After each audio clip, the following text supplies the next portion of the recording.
ถึงเวลาพักเศรษฐกิจใหม่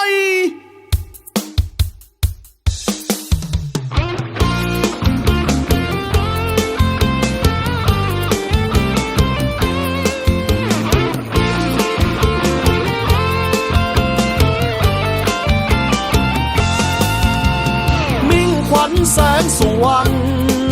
สร้างสรรค์สร้างงานเพื่อไทยมิ่งขวัญพักเศรษฐกิจใหม่สร้างไทยก้าวไกลได้ผลมิ่งขวัญขวัญใจคนจนกล้าชนเพื่อแก้ปัญหามิ่งขวัญคนตรงคนกล้าก้าวมาเพื่อการเปลี่ยนแปลง1 คะแนนเรามีเท่ากันต้องเลือกมิ่งขวัญให้เป็นนายก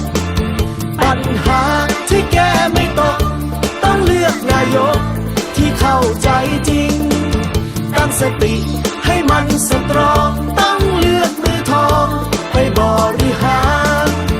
สร้างเงินสร้างสรรค์สร้างงานผู้นำรัฐบาลต้องเลือกมิ่งขวัญ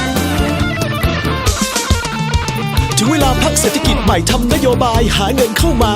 ชาวนาชาวสวนชาวไร่สวนปาล์มลำไยและยางพาราจะได้เห็นตลาดดอกไม้สวยงามสดใสยิ่งใหญ่ตระการตาท่องเที่ยวเรายิ่งเจนจัดใช้การตลาดหาเงินเข้ามา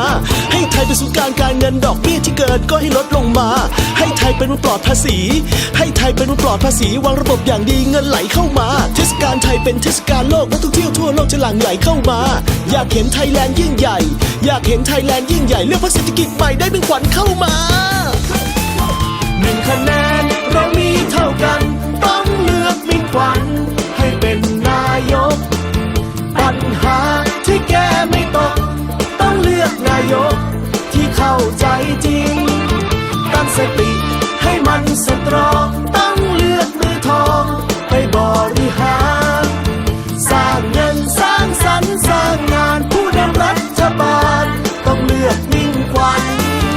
มิ่งขวัญไม่กินเปอร์เซ็นต์มิ่งขวัญขอเน้นทำงานมิ่งขวัญขวัญใจชาวบ้านผลงานมากมายได้เห็นมิ่งขวัญกล้าตัดสินใจใครๆก็ไม่เท่าเขาเขาทำให้ดีกว่าเก่าสร้างเงินให้เราก้าว